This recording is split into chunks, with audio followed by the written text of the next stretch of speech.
ప్రభువాక్య సందేశాలు సమాధానపరచు సందేశాలు పరమునకు చేర్చే సందేశాలు ఇవి ఒలీవా సందేశాలు.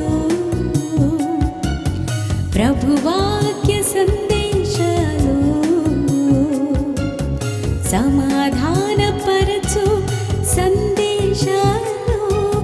పరమునకు చేర్చే సందేశాలు ఇవి ఒలీవా సందేశాలు. పరిశుద్ధ గ్రంథంలో నుంచి ఒక మాట చదువుకొని ఈరోజు వాక్యాన్ని మనము ధ్యానించుకుందాం. చూడండి, అపోస్తుల కార్యాలు 4వ అధ్యాయం 5, 6, 7 వచనాలు చదివి సహకరించవలసిందిగా దేవుని పేరిట మనవి చేస్తున్నా.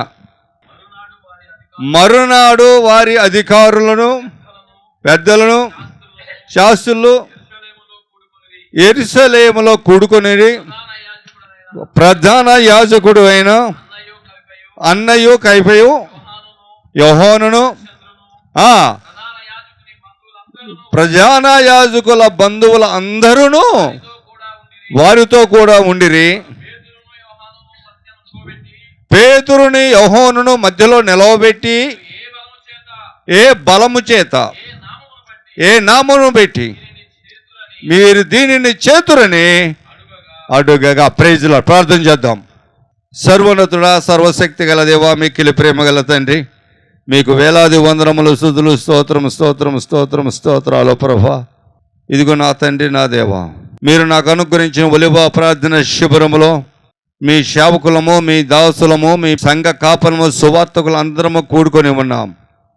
రాండి మా మధ్యకు నా ప్రభువా, నా దేవా. నన్ను మీ శిలవ చాటును మరుగుపరుచుకోనండి. నా నోటిని బోరగా వాడుకోనండి. కూడి వచ్చిన నీ ప్రజలతో, నీ బిడ్డలతో మీరు సూటుగా స్పష్టంగా మాట్లాడండి ప్రభా. నువ్వు మాట్లాడు ప్రతి మాట మా జీవితాలలో ఉపయోగపడేలాగున, ప్రజలకు బోధించేలాగున, నాయనా సంఘాలు ఉన్న బిడ్డలను ఆధ్యాత్మికంగా బలపరుచుకునేలాగున మా ప్రవర్తనలో మేము మార్చుకొని లోకానుసారమైన కాకుండా ఆధ్యాత్మిక జీవితంలో మీ యొక్క మాట ప్రకారము జీవిస్తూ నీ ప్రియ బిడ్డలుగాను, నీ రాజ్య వారసులుగాను జీవించే కృప మా అందరికీ దయచేయమని మా ప్రభు ప్రియ కుమారుడు యేసుక్రీస్తు నామం పేరిట అడిగి వేడుకొంచున్నాను పరమ తండ్రి. ఆమేన్, ఆమేన్. Praise Lord. హల్లెలూయా. ఇక్కడ యెరూషలేములో అందరూ ప్రధానులు, సమాజంలో ఉన్నటువంటి సమాజ మందిరపు సమాజ అధికారులు, అధిపతులు, శాస్త్రులు, పెద్దలు, బంధువులు అందరూ కూడా ఒక సభగా కూడుకొని ఉన్నారు. ఎందుకు తెలుసా? యోహాను, పేతురు గారిని ఇద్దరిని కూడా ఆ సభకు పిలిపించి వాళ్ళు చేయరాని నేరం ఒకటి చేశారు, ఘోరాతి ఘోరం ఒకటి చేశారు. దాన్ని బట్టి వారిని అడగటానికి, దాన్ని బట్టి ఏం చేస్తున్నారు వాళ్ళు? అడగటానికి అడిగి వారి మీద నింద చేసి వారిని శిక్షకు పాత్రులు చేయాలని దురుద్దేశంతో, ప్రైజ్ లార్డ్, వాళ్ళు పిలిపించారు. పిలిచి వాళ్ళ మధ్యలో నిలబెట్టుకున్నారు. ఆ సభ మధ్యలో నిలబెట్టారు. అడుగుతున్నారు వారిద్దరిని, అయ్యా, ఏ బలము చేత ఏ నామముతో మీరు ఈ కార్యమును చేసిరి అని అడుగుతున్న ప్రశ్న చేస్తున్నారు. పేతురు, యోహాను ఎవరు? దేవుడు ఏర్పాటు చేసుకున్నటువంటి శిష్యులు. అంటే ప్రభు అయిన యేసుక్రీస్తు వారు ఏర్పాటు చేసుకున్న శిష్యులు. Praise Lord. వారు కూడా మనలాంటి పనే చేస్తున్నారు. మనలాంటి పనే వాళ్ళు చేస్తున్నారు. వాళ్ళు చేసిన పని ఏంటయ్యా అంటే ఒక కుంటివాణ్ణి బాగు చేశారు. ఏం చేశారు? ఒక కుంటివాణ్ణి నడిపించారు. Praise Lord.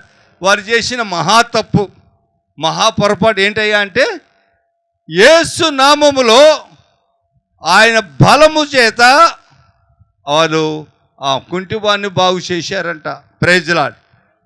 దాన్ని పట్టుకొని, అయ్యా మీకు ముందు చెప్పాం కదా యేసు నామంలో ఏ సువార్త ప్రకటించవద్దని, యేసు నామంలో ఎటువంటి కార్యాలు చేయవద్దని చెప్పాము కదా, మళ్ళీ మీరు ఏ బలము చేత ఇన్ని బాగు చేశారు ఆ నామం ఏంటి అని ఒక నింద మోపి ఆ నింద మీద శిక్ష అనిపించాలని ఎక్కడికి పిలిచాడండి? సభలకు పిలిచాడు. ఎక్కడ సభ? యెరూషలేములో. ఎవరెవరు ఉన్నారు?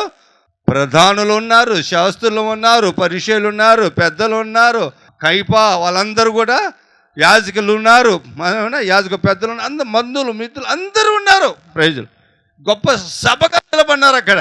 మత్తయి సువార్త 10వ అధ్యాయం 16 వచనం చదువు. ఇదిగో తోడేళ్ల మధ్యకు గొర్రెలను పంపినట్టు మిమ్మల్ని నేను పంపుచున్నాను గనుక పాముల వలె వివేకమును పావురముల వలె నిష్కపట్టులై ఉండుడి. Praise the Lord. యేసు ప్రభు వారు వాళ్ళు బోధించు సమయంలో శిష్యులకు చెప్తున్నాడు. ఎవరికి చెప్తున్నాడమ్మా?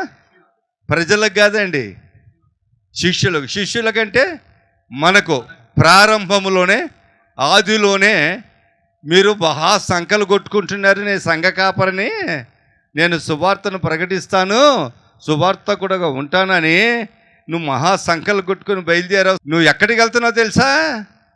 తోడేడు మనసు కలిగినటువంటి మనుషుల మధ్యకి వెళ్తున్నావు. తోడేళ్ళ మనసు. ఎటువంటి మనసు అంట? తోడేళ్ళ లాంటి మనుషుల మధ్యకు నిన్ను పంపుతున్నాను, జర జాగ్రత్తగా ఉండు. ఎట్లా ఉండాలో తెలుసా? పాము ఏ విధంగా వివేకము కలిగి ఉంటుందో, నువ్వు ఒక్క చిన్న శబ్దం చేస్తే కానీ జమ్మున అది పారిపోతుంది, తెలిసిపోతుంది ఇక్కడ మనుషులు ఉన్నారని. అంత వివేకము కలిగింది. ఆ వివేకం మనకు రావాలి. అక్కడ కూర్చున్న మనుషులు ఎటువంటి వాళ్ళు? నలుగురు ఏం మాట్లాడుకుంటున్నారు? దూరం నుంచి నువ్వు పసిగట్టగలిగినటువంటి హృదయం నీకు దేవుడు అనుగ్రహించులాగా ప్రార్థన చేసుకొని ముందుకు బయలుదేరాలి. Praise the Lord. నేను వెళ్తున్న మార్గంలో నాయన నన్ను ఎవరు ఆటంకపరచకుండా ఉండలాగా, నేను వెళ్తున్న మార్గంలో నేను వారిని గ్రహించులాగా, వారి ఆలోచనలు గ్రహించులాగా నీ కృప నాకు దయచేయి ప్రభు అని ప్రార్థన చేసుకుని వెళ్ళగలిగిన పాస్టర్ ఈ రోజుల్లో చాలా తక్కువ. Praise the Lord. రెండో విషయం అంటున్నాడు, నీ మనసు ఎలా ఉండాలంట? పావురమలే నిష్కపటంగా ఉండాలంట. Praise the Lord. ఎక్కడికి వెళ్ళినా ఎలా ఉండాలంట? ఏమో వెళ్తున్నాను, ప్రార్థన చేస్తాను, ఏమన్నా ఇస్తాడంటవా? సరేలే, దేవుని చిత్తం ఏమనుందిలే, వెళ్దాంలే అని ముందుకు సాగిపోకూడదు. ఇచ్చినా ఇవ్వకపోయినా మన పని మనము చేసి రావాలనే నిశ్చయము కలిగిన నిష్కపటమైన మనసుతో ముందుకు సాగిపోవాలి సువార్తలో. అప్పుడు దేవుడు మనకు సహాయం చేస్తాడంట. అంతేకాదు 17వ వచనం కూడా చదువునాను. మనుషులను గురించి జాగ్రత్త పరుడి. ఎక్కడంట? మహాసభలకు అప్పగించి సమాజ మందిరములలో కొర్రడాలతో కొట్టింతురు, శిక్షకు పాత్రులు చేస్తారు. ప్రేమకి మహిమ కలుగునే కాక. ఇప్పుడు పేతురు గారిని యోహానుని ఎక్కడ పిలిచారు? సభలోకి పిలిచారు లేదా? సభలు శిక్షకు పాత్రులు చేస్తారా లేదా? నింద మోపుతారా లేదా? కొర్రలతో కొడతారా? బెత్తంతో కొడతారా? ఇష్టం ఉంటే వాళ్ళకి ప్రేమ ఎక్కువ అయితే కానీ చెరసాల్లో కూడా చేస్తారు. దేవుని నామనికి మహిమ కలుగునే గాక.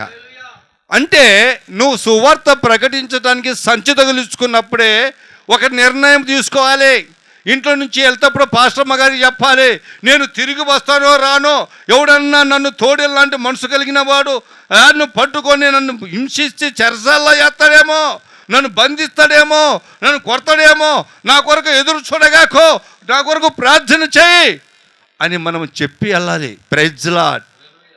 నువ్వు భయపడగాకో, నువ్వు తయారై ఉండు, మన ఇద్దరం వచ్చి పెళ్ళికి వెళ్దాం.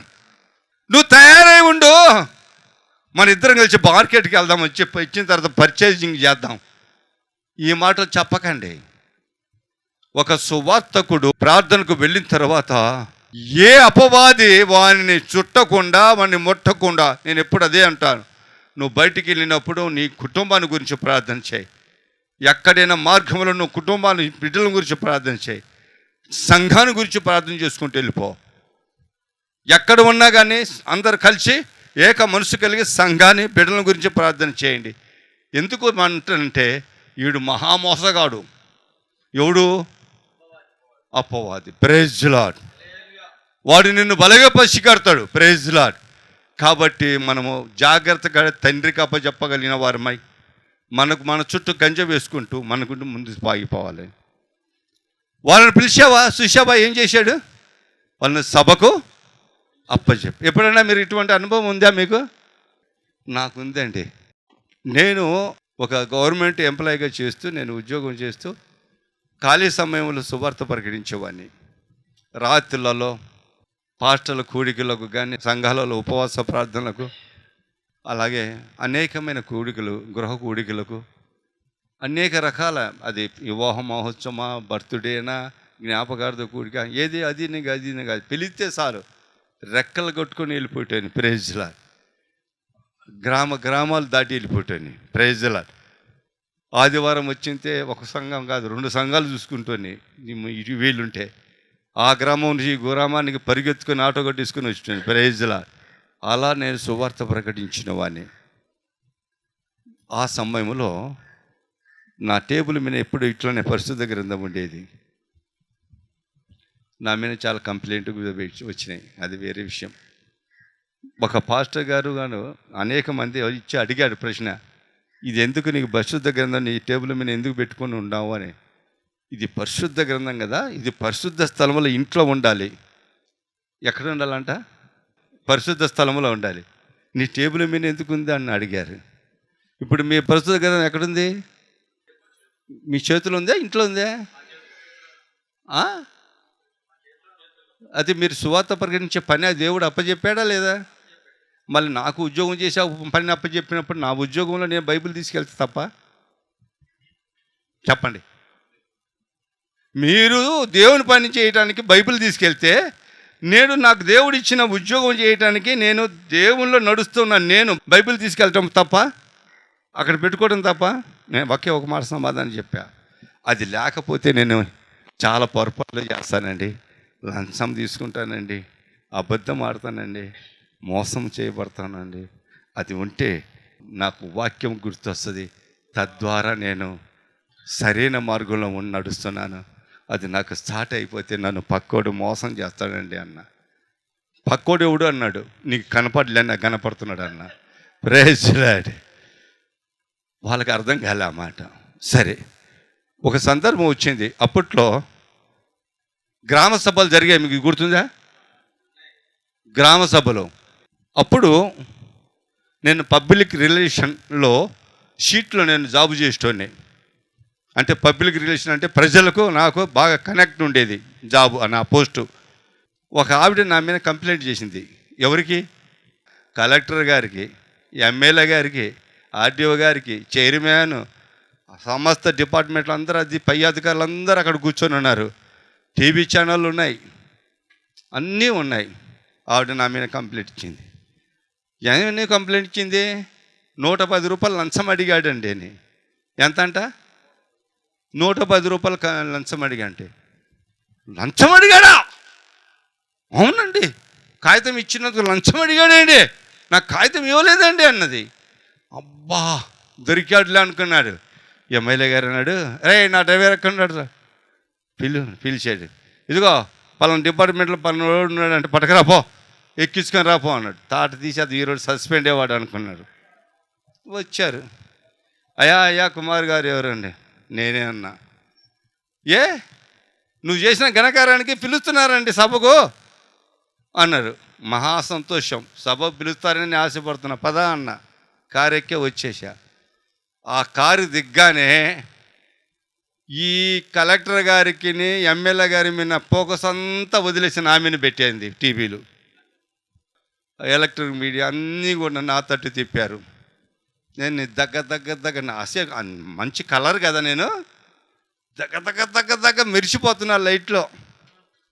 వెళ్ళిపోయి కలెక్టర్ గారి ముందు, ఎమ్మెల్యే గారిని ముందు నిల్చున్నా. సార్ అన్నా. ఏంటి నీ పేరు అన్నాడు. నా పేరు విజయ్ కుమార్. నువ్వు ఎంత? ఆమె చూపించా. ఆమెకేంటి లంచం అడిగామంట. ఆమె చెల్లి చూసా. నాకు మ్యాటర్ అర్థమైపోయింది.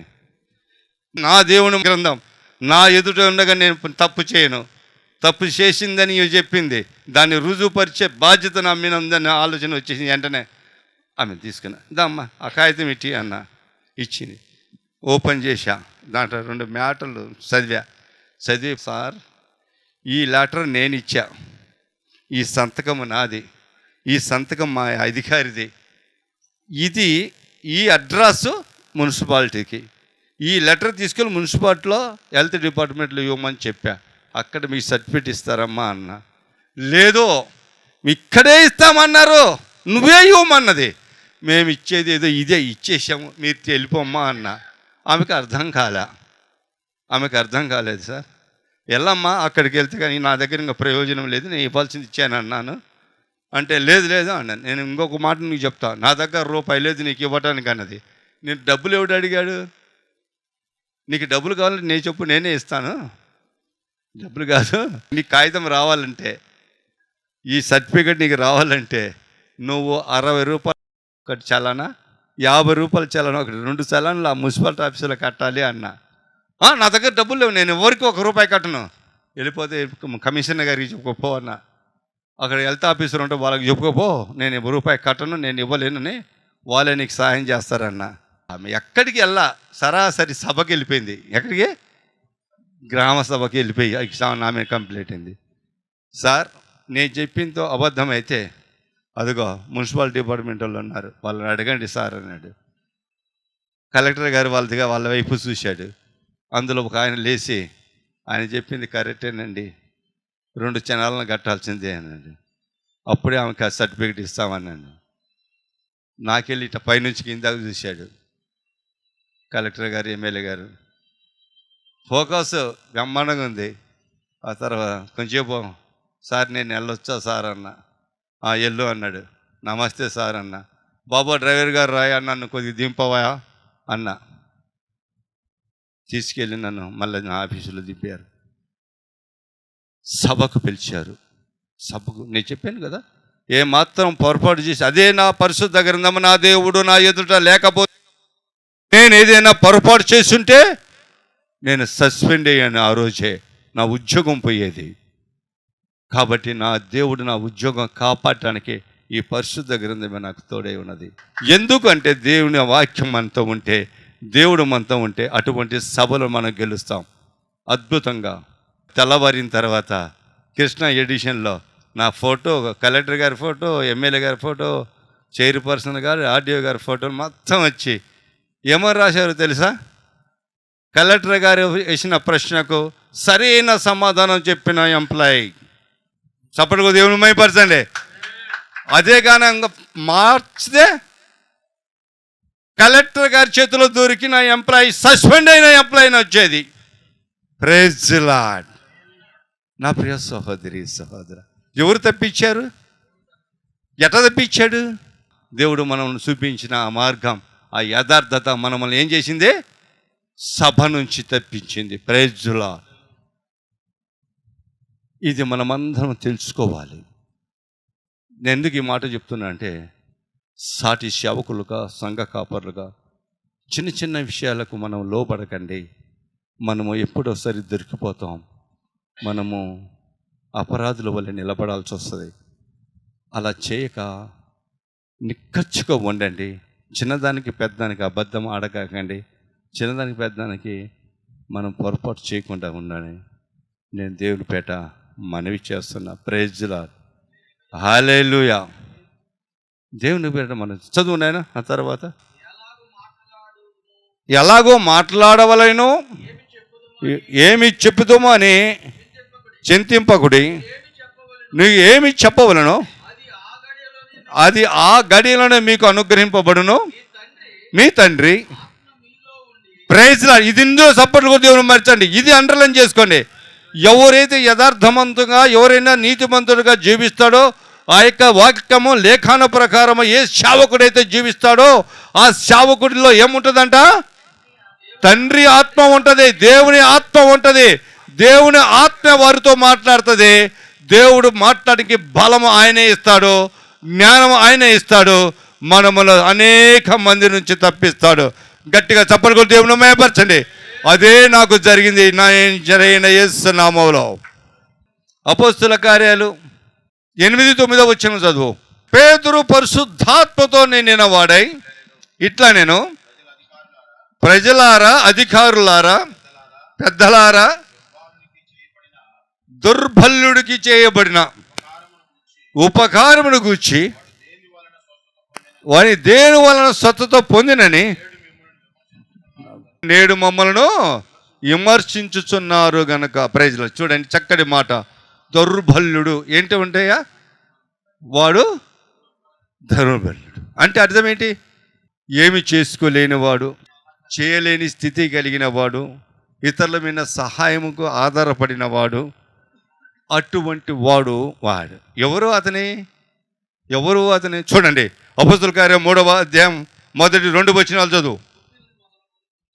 పగలు 3 గంటలకు ప్రార్థన కాలమున పేతురు యోహాను దేవాలయమునకు ఎక్కి వెళ్ళుచుండగా పుట్టినది మొదలుకొని కుంటివాడైన ఒక మనుషుడు ఏం చేయబడుతున్నాడ? ఒక వ్యక్తితో మోసుకొని వేయబడుతున్నాడు. దేవాలయమునకు ఎల్లువారిని భిక్షమడుటకు కొందరు ప్రతి దినమున వారిని శృంగారపు దేవాలయము మెట్టు మీద దగ్గర ఉంచుతూ వచ్చి దేవుని నామానికి మహిమ కలుగున. ఇప్పుడు ఈ దౌర్బల్యుడు అంటే నడవలేనివాడు, తన పని తాను చేసుకోలేనివాడు, ఒక స్థలం నుంచి ఇంకో స్థలంకు వెళ్ళలేని దౌర్బల్యుడు. అర్థమైందా? ఒకరి చేత మోసుకోగలిగినటువంటి దౌర్బల్యుడు. అటువంటి స్థితి కలిగిన వాడికి ఎవరు సాయం చేశారంట? పేతురు యోహాను సాయం చేశారు. Praise the lord. దౌర్బల్యుడు అంటే నిస్సాయపరుడు, ఎక్కడికి వెళ్ళలేనివాడు, లాలాంగా కంటి చూపు లేదు. నేను మా ఇల్లు దాటి వెళ్ళాలంటే నాకు ఒక మనిషి కావాలి, చేయి పట్టుకొని నన్ను నడిపించాలి. బజార్కి వెళ్ళేదని తీసుకురావాలంటే నేను వెళ్ళలేను. నాకు ఏదైనా కావాలన్నా నేను ఇతరులతో రప్పించుకోవాలటమే, లేదా నేను వాళ్ళతో కలిసి వెళ్తే వాళ్ళు నా చేయి పట్టుకొని నడిపిస్తారు షాపుల దగ్గర. ఎందుకు? నా దౌర్భాగ్య పరిస్థితి ఏంటి?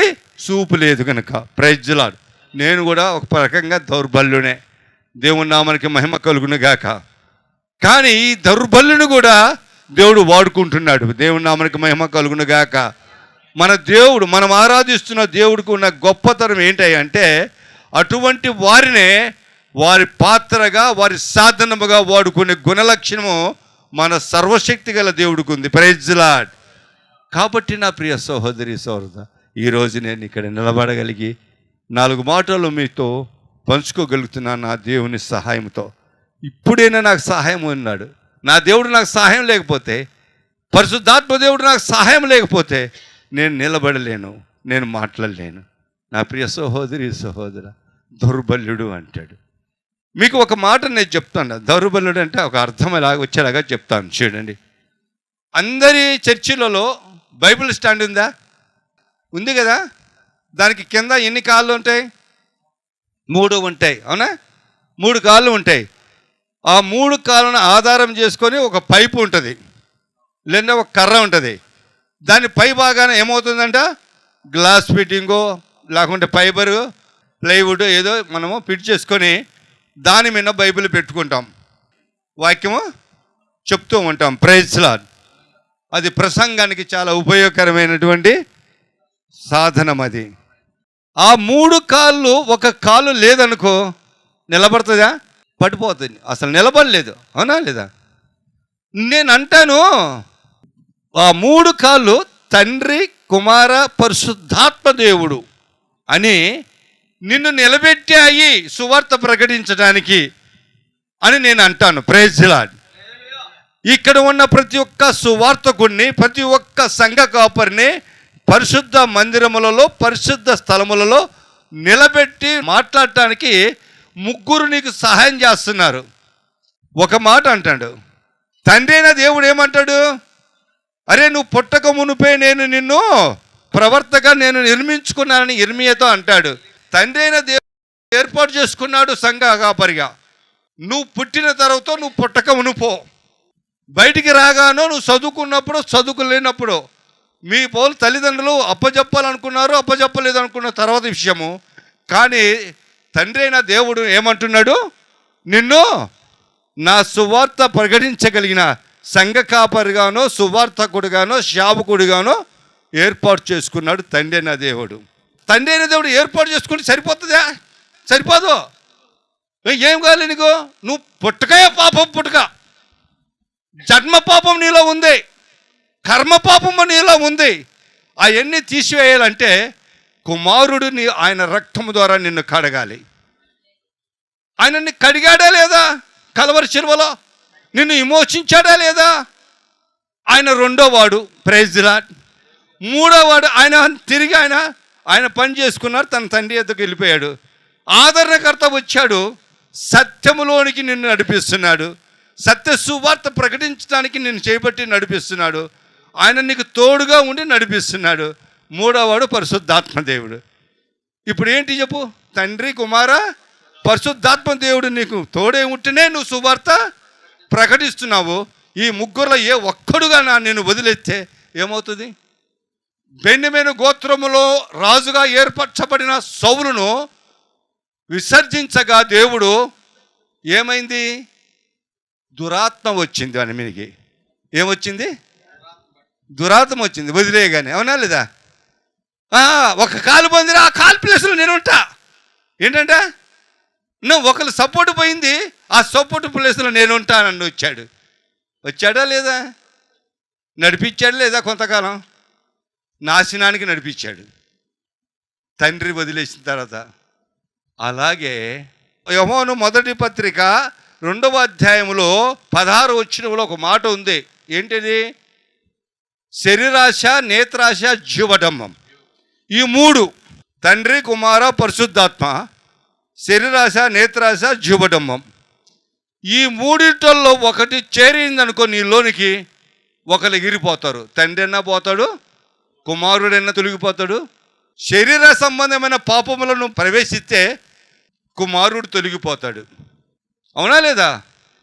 జీవపు డంబలు మాట్లాడటం ప్రారంభించామనుకో పరిశుద్ధాత్మ దేవుడు తొలగిపోతాడు. కోరిందల్లా సంపాదించాలో, భూమి మీద సమస్తము సృష్టించిన సృష్టికర్తను మర్చి అవన్నీ కూడా నేను సృష్టించినరా అని చెప్తున్నప్పటికీ అవి నాకు కావాలి, అది నా ఇంట్లో ఉండాలి, నా శరీరం మీద ఉండాలనుకున్న ప్రతి ఒక్కరికి దేవుడు వదిలేస్తాడు. అప్పుడు నువ్వేమవుతావు? నువ్వు అవుటివాడువా కావా? అవుటివాడు అవుతావా లేదా? నువ్వు కుంటివాడు అవుతావా లేదా? నువ్వు సంఘ కాపురుగా ఉండి కూడా కుంటివాడువా కాదా? శరీరాశ కలిగిన వాటి ఒక గుణలక్షణం కలిగి దేవుని దూరం చేసుకున్నా, కుమారుని దూరం చేసుకున్నా అవుటివాడివా కాదా? కుంటివాడివా కాదా? నేను అడుగుతున్నాను ఈరోజు. నేను ఆ యొక్క కుంటివాడికి దౌర్బల్యుడి కన్నా మనం అంతకన్నా నీచమైన దౌర్బల్యం జీవితం జీవిస్తున్నాము ఈరోజు.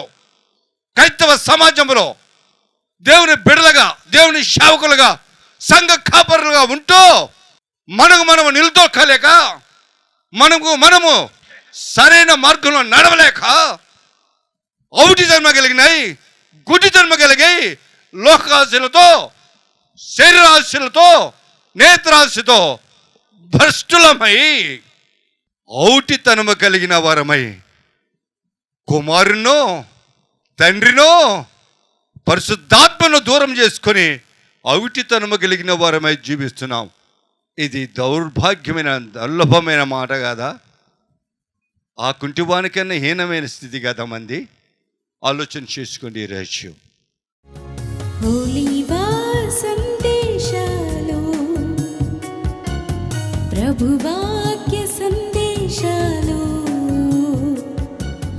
సమాధానపరచు సందేశాలు, పరమునకు చేర్చే సందేశాలు, ఇవి ఒలీవ సందేశాలు, ప్రభువాక్య సందేశాలు,